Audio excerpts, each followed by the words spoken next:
15 years of dedication to Mercy General Hospital, and this is what it came down to: being dismissed like an orderly who'd wandered into the wrong room. Dr. Victor Preston's words echoed in my head as I walked away from the boardroom. This is for actual doctors, not just some nurse. I clutched my designer handbag containing the $50 million check that would save the hospital from bankruptcy and smiled. Tomorrow, they'd learn what just some nurse could do. My name is Alexander Mitchell, and I've spent my entire career being underestimated. When you're a nurse, people see the uniform, not the person. They don't see the nights you spend studying investment reports between rounds. They don't notice you monitoring stock tickers while monitoring patient vitals. And they certainly don't realize that the simple nurse they ignore has built a medical technology empire worth billions. It started 12 years ago, during a particularly brutal night shift in the ER. I watched another patient die because our monitoring systems were too slow, too outdated to catch the warning signs in time. That night, I went home and started sketching designs for what would become the Media Alert system, now standard equipment in hospitals worldwide. But at Mercy General, I was still just Nurse Mitchell, the quiet one who worked extra shifts and never complained. Even as my company, Mitchell Medical Technologies, revolutionized patient care across the globe, I kept working my regular shifts. The hospital was my home, its patients my purpose. Money meant nothing without the ability to directly help people. Nurse Mitchell, a familiar voice called out as I walked down the corridor. Dr. Sarah Wong, one of the few doctors who treated nurses with respect, hurried to catch up. Did they let you into the board meeting? I shook my head, adjusting my badge, still marked nursing staff, despite the fact that I could buy this hospital 10 times over. Apparently, it's for actual doctors only. Sarah's face darkened. That's ridiculous. You've been here longer than most of them. You understand this hospital better than anyone. If she only knew how true that was. For the past 5 years, I'd been anonymously supporting Mercy General through a complex network of shell companies and charitable foundations. Every time the hospital faced a financial crisis, mysterious donations appeared. New equipment arrived just when the old machines were failing. Scholarship funds materialized for promising medical students. But now, with Mercy General facing its biggest crisis yet, the anonymous approach wouldn't work. The hospital needed a complete overhaul. New facilities, updated equipment, expanded emergency services. The price tag, $50 million. Did you hear about Golden State Healthcare's offer? Sarah asked, lowering her voice. They're planning to turn Mercy into a luxury private hospital. No more charity cases, no more emergency services for the uninsured. I nodded grimly. Golden State Healthcare, a profit-focused corporation, had been circling Mercy General like vultures. Their CEO, Maxwell Richards, saw our struggling community hospital as prime real estate for his chain of exclusive medical centers. The board meets tomorrow to vote on the sale, Sarah continued. Dr. Preston's pushing hard for it. Says it's our only option. Dr. Victor Preston, chief of surgery and board chairman, was the biggest advocate for the sale. He'd been promised a prestigious position in Golden State's hierarchy, assuming he could deliver Mercy General on a silver platter. What he didn't know was that I'd spent the last month quietly buying up the hospital's debt through various subsidiaries. The check in my bag wasn't just a donation, it was a takeover. How's Tommy doing? I asked, changing the subject as we approached the pediatric ward. Tommy Martinez, a 10-year-old fighting leukemia, was one of our long-term patients. His family couldn't afford private care, making him exactly the kind of patient Golden State would reject. Hanging in there, Sarah sighed. The new treatment's showing promise, but it's expensive, I finished. Tommy's experimental treatment was another of my anonymous gifts to the hospital. He'll make it, Sarah. We won't let him down. My phone buzzed, a message from my company's legal team. Documentation prepared. Ready to proceed with Operation Mercy tomorrow. I smiled, remembering the day I started planning this takeover. It was 3 months ago, during another late-night shift. I'd overheard Dr. Preston in his office, talking to Maxwell Richards about cleaning house once the sale went through. These bleeding heart nurses and their charity cases, he'd sneered. Time to run this place like a proper business. That night, I called my financial advisors. How quickly can we acquire a controlling interest in a hospital? The answer, if you had enough money and the right legal team, was very quickly indeed. Alexandra? Sarah's voice pulled me back to the present. You okay? You looked miles away. Just thinking about tomorrow's board meeting, I said truthfully.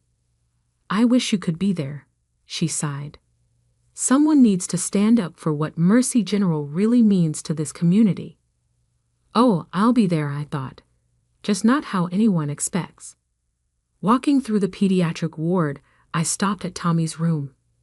He was awake, playing video games, another anonymous gift. His mother dozed in the chair beside him, exhausted from working double shifts to cover what insurance wouldn't. Hey, Nurse Alex, Tommy called out cheerfully. Want to play? I spent the next hour with him, racing cartoon characters while monitoring his vitals. This was why I'd built my company, why I'd kept working as a nurse despite my wealth.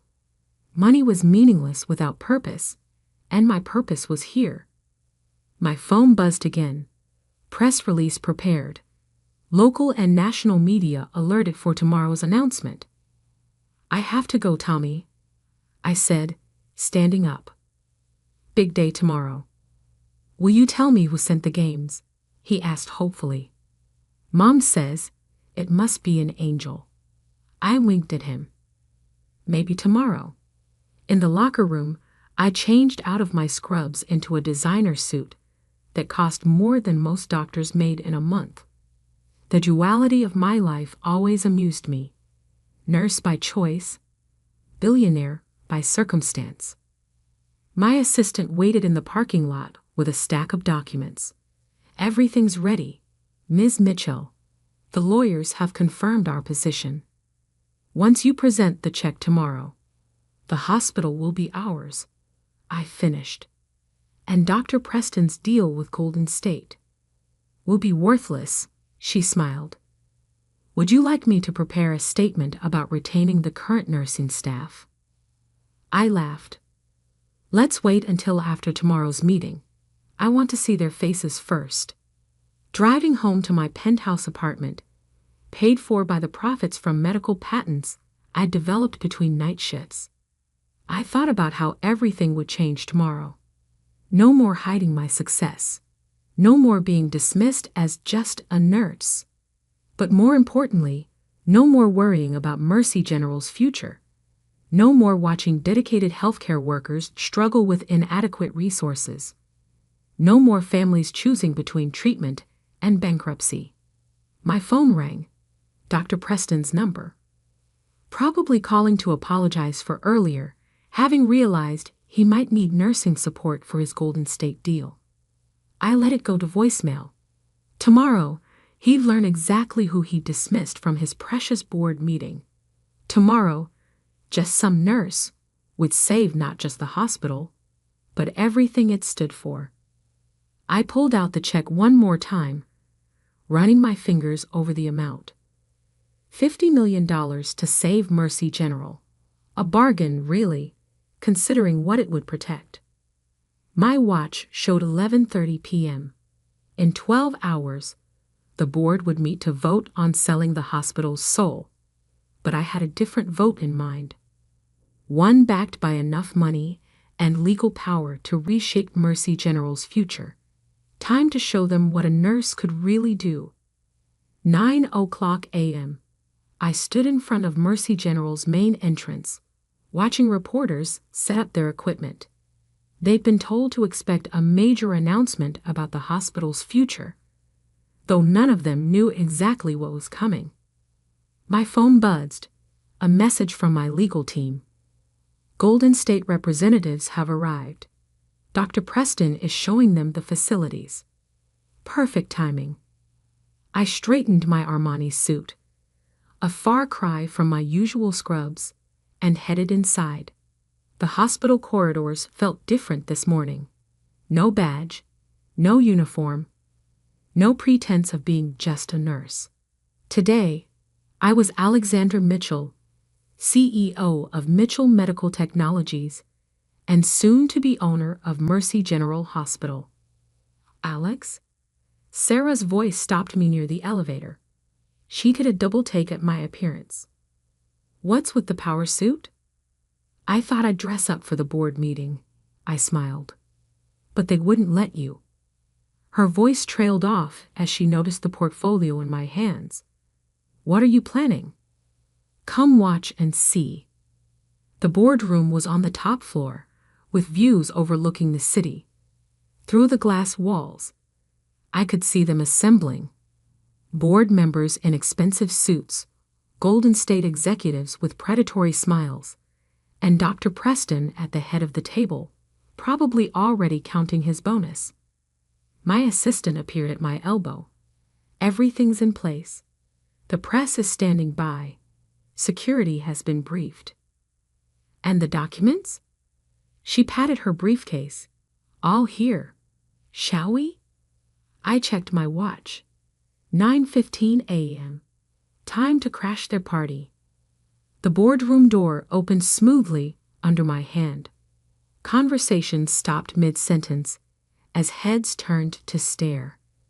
Dr. Preston's face darkened with recognition and anger. Nurse Mitchell. This is a private meeting. Security. Actually, I said calmly, I have every right to be here. More right than some of you, in fact. Maxwell Richards, Golden State's CEO, frowned at Preston. Who is this?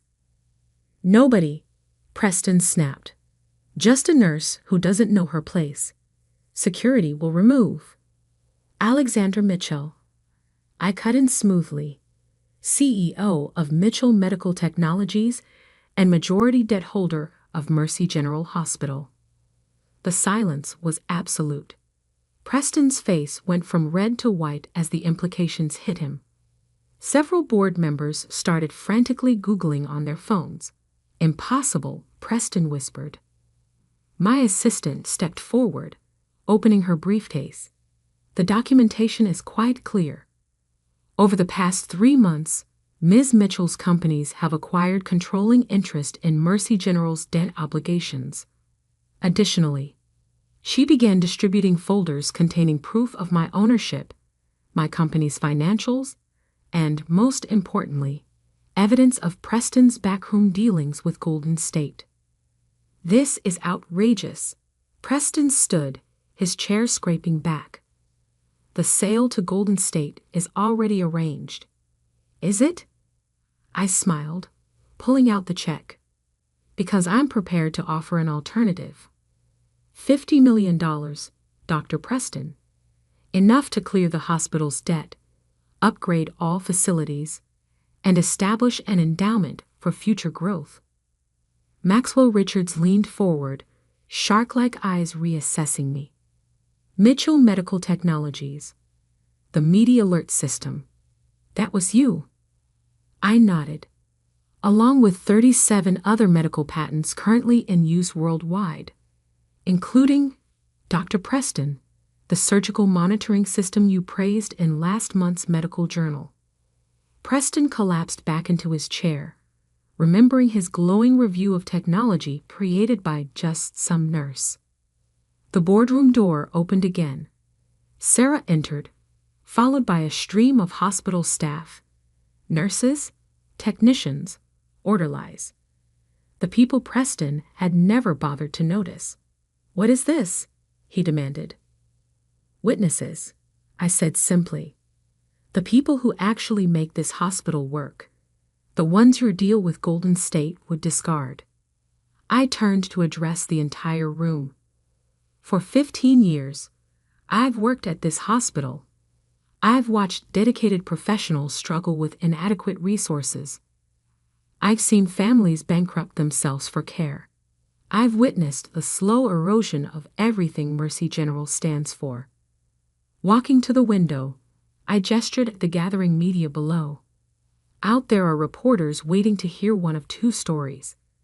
Either Mercy General sells its soul to become another overpriced private facility, or it recommits to its original mission, providing care to everyone who needs it.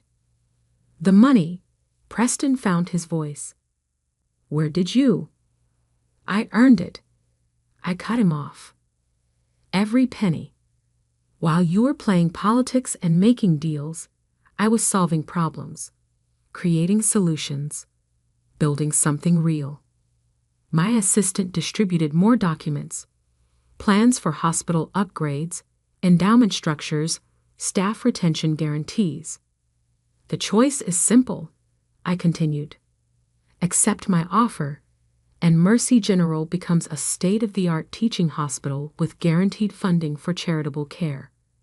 Refuse, and I'll call those reporters right now with evidence of your dealings with Golden State, including," I paused significantly, "the offshore accounts." Preston went pale. Maxwell Richards stood abruptly. "This meeting is over. Golden State withdraws its offer." "Wise choice," I smiled. "The elevator is that way." As the Golden State executives filed out, the hospital staff began to whisper and point at their phones. The story was breaking. Nurse reveal his billionaire tech CEO. Hidden hospital angel emerges. Mercy General saved by unlikely hero. "You've been lying to us for years," Preston accused, desperate to regain control, "pretending to be something you're not." "No, Dr. Preston. I am exactly what I've always been, a nurse who cares about this hospital and its patients. The only difference is, now I have the power to protect it." The board voted unanimously to accept my offer. They didn't really have a choice. I already controlled most of the hospital's debt. But the public show of support would make the transition smoother. As the meeting concluded, Sarah approached me, shaking her head in amazement. All this time, those anonymous donations, the new equipment, Tommy's treatment. "Guilty?" I admitted. "Though I'd appreciate if you didn't tell him just yet. Let him believe in angels a little longer." The boardroom slowly emptied, leaving me alone with Preston. He sat there, staring at his shattered dreams of corporate wealth. "Why?" he asked finally. "Why keep working as a nurse when you had all this?" I thought about Tommy playing his video games, about his mother working double shifts, about every patient who needed more than just medical care. They needed compassion, dedication, humanity. Because being a nurse isn't what I do, Dr. Preston. It's who I am. The money, the companies, the patents, they're just tools to do it better. My phone buzzed. The press was waiting for a statement. Time to go public with my vision for Mercy General's future. "Oh, and Dr. Preston?" I paused at the door. "I'll need your resignation by end of day. This hospital needs a chief of surgery who understands that every member of our staff, from janitors to surgeons, deserves respect." He nodded numbly, finally comprehending just how completely his world had changed. Outside the boardroom, Sarah waited with a small crowd of nurses. Their expressions ranged from shock to joy to lingering disbelief. "What happens now, boss?" someone called out. I smiled, straightening my badge, still marked nursing staff, because that's what I chose to be. Now we build the hospital our patients deserve, starting with the pediatric ward. The future of Mercy General was secure. But first, I had a press conference to handle. And after that, I had a night shift to work. Because some things, the most important things, wouldn't change at all. 6 months later, and with this ribbon cutting, we officially opened the new Mercy General Emergency Care Center. Applause erupted as I handed the scissors to Tommy Martinez, our honorary guest. Now in remission, he beamed as he cut the red ribbon, officially opening the most advanced emergency department in the state. "You did it, Nurse Alex," he whispered as I helped him back into his wheelchair. "You really were our angel." The past 6 months had transformed Mercy General. The $50 million investment had been just the beginning. Once my full resources were committed, the hospital underwent a metamorphosis that made it the talk of the medical community. But the biggest changes weren't the obvious ones. Not the new equipment, renovated facilities, or expanded services. The real transformation was in the hospital's soul. "Ms. Mitchell," a reporter called out, "how does it feel to be named Healthcare Innovator of the Year?" I adjusted my name badge, still reading nursing staff, despite my new official role as hospital owner and board chairperson. The real innovators are our staff. They're the ones who identify problems and inspire solutions. "And you still work regular nursing shifts, even after the Forbes cover?" "Especially after the Forbes cover," I smiled. "You can't improve healthcare from a corner office. You have to be on the floor, working with patients, understanding their needs." The media loved the story. The billionaire nurse who saved her hospital. They called it a fairy tale, a rags-to-riches story. They missed the point entirely. Later that evening, during my regular night shift, Sarah found me checking on Tommy.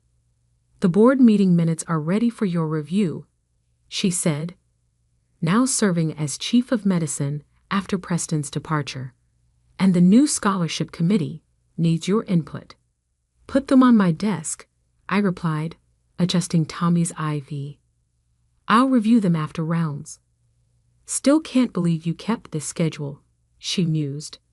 3 nights a week on regular rotation, running a billion-dollar company, and managing hospital operations. "Balance," I said simply. "The company provides resources, the hospital provides purpose."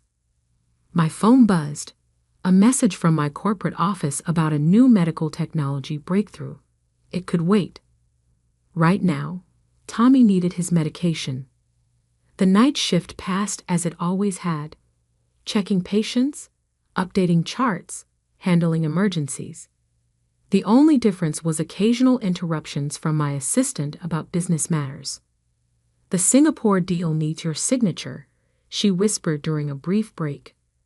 "And the new Media Alert upgrade is ready for testing."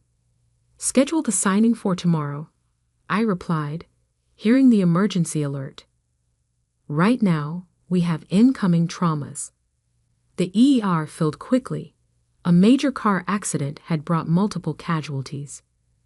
I worked alongside the same nurses and doctors who, 6 months ago, had seen me only as just a nurse. Now they knew who I was, but more importantly, they understood why I chose to be exactly where I was. "Nurse Mitchell," Dr. Rodriguez called out, "we need your expertise on this patient's monitoring setup." The Media Alert system, my first major invention, had evolved based on direct experience with patients. Every upgrade, every improvement came from real-world needs identified during shifts like this. As dawn approached, I made my final rounds. The pediatric ward had been completely renovated. now featuring private rooms equipped with the latest technology. But technology wasn't everything. Each room also had comfortable beds for parents, relaxation areas for families, and all the human touches that made healing possible. Morning, boss. The day shift nurses greeted me as they arrived. Some still struggled with how to address me. Was I Nurse Mitchell? Ms. Mitchell? The CEO? I'm still just Alex. I reminded them, the titles don't matter. In my office, a modest space near the nurses' station, not the palatial boardroom, I finally tackled the administrative work. Hospital financials, corporate reports, research proposals, and investment opportunities all demanded attention. A knock at the door interrupted my review. Maxwell Richards, the former Golden State CEO, stood there looking uncomfortable. Ms. Mitchell, do you have a moment? I gestured to a chair, curious. He'd disappeared after the failed takeover, his predatory healthcare model rejected. I've been following what you've done here, he said carefully. The financial models, the operational improvements, the patient outcomes. It's remarkable. Thank you. Our board, we've been discussing a possible partnership. Not a takeover, he added quickly, but implementing your methods across our facilities. Making healthcare more humane. I studied him thoughtfully. And the profit margins. Actually improved, he admitted. Your efficiency models, combined with the goodwill from community support, we're seeing better numbers than our luxury-only approach generated. I pulled out a folder I'd prepared months ago, anticipating this conversation. Here's a preliminary proposal. Review it with your board. But understand, any partnership requires maintaining full charitable care services and staff protection. He took the folder, nodding. You planned for this? I plan for everything, Mr. Richards. It's what good nurses do. After he left, I changed back into scrubs for my weekly pediatric rounds. The children didn't care about my net worth or corporate titles. To them, I was still just Nurse Alex, who played video games and told stories. Tommy was being discharged today. Is treatment successful? His mother waited with tears in her eyes. How can we ever repay you? She asked. Study hard, I told Tommy. Maybe become a nurse yourself someday. But I thought nurses couldn't be rich and powerful, he said innocently. I winked at him. That's exactly what they used to tell me. 1 year later, Mercy General became a model for hospitals nationwide. Our patient care protocols, financial structure, and staff empowerment programs were studied and replicated. The partnership with Golden State transformed dozens of facilities back into true community hospitals. The Nursing Scholarship Program, funded by my company's profits, graduated its first class. Each new nurse received not just education, but mentorship and support to pursue their own innovations. Dr. Preston occasionally sent congratulatory notes about the hospital's success, each one carefully archived with my collection of actual doctors-only memories.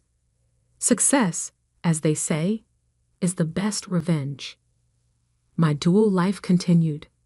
Hospital shifts, corporate meetings, research reviews, and patient care blending into a purpose-driven whole. The media eventually tired of the billionaire nurse story, moving on to newer sensations. But the real story wasn't about money or power. It was about remembering why we do what we do. Late one night, during a quiet moment in the ER, Sarah found me updating charts at the nurses' station. You know, she said, you could have bought any hospital, built a new one. Why save this one? I thought about all the lives touched within these walls, all the dedicated professionals who worked miracles with limited resources, All the patients who needed not just care, but compassion. Because some things are worth more than money, I replied. Some things you can't buy. You have to build them, protect them, fight for them. Like a nurse's dedication. Exactly like that. My phone buzzed. Another corporate crisis demanding attention. But first, I had patience to check. Because at the end of the day, I wasn't a billionaire who chose to be a nurse. I was a nurse who became a billionaire. And I never forgot the difference. Epilogue. 5 years later, Mercy General's model revolutionized healthcare delivery across the country. Other hospitals adopted our approach, balancing advanced technology with human compassion, financial stability with charitable mission. The Media Alert system evolved into a comprehensive healthcare platform, saving countless lives worldwide. Every upgrade still came from direct patient care experience, from real nurses solving real problems. Tommy graduated high school as valedictorian, heading to nursing school on a full scholarship. His graduation speech mentioned angels who walk hospital corridors in nurses' uniforms, proving that power and compassion aren't mutually exclusive. I still work night shifts, still wear the same badge, still believe in the importance of direct patient care. My corporate empire grows, but its purpose remains unchanged. Supporting and advancing the work that happens in hospital corridors every day. Sometimes, new staff members are surprised to find the hospital's owner changing bedpans or checking vitals. They expect wealth to mean distance, power to mean delegation. They don't understand that true power comes from purpose, not position. That real success isn't about escaping the front lines. It's about improving them. Just a nurse, they used to say. Now they understand. There's no such thing as just a nurse. There are only people dedicated enough to do whatever it takes. Whether that's inventing new technology, building business empires, or simply holding a patient's hand through the darkest hours of the night. That's what I am. That's what I'll always be. A nurse who proved that compassion and power can work the same shift, that wealth and dedication can share the same badge, that changing the world sometimes starts with changing a bandage. And every time I pin on that badge, still marked nursing staff, after all these years, I remember the truth that Dr. Preston and his kind never understood. Sometimes the most powerful person in the room is the one wearing scrubs. Sometimes the richest person is the one who never forgot why they started. Sometimes the best revenge isn't proving them wrong, it's proving yourself right. Every single shift, every single patient, every single day.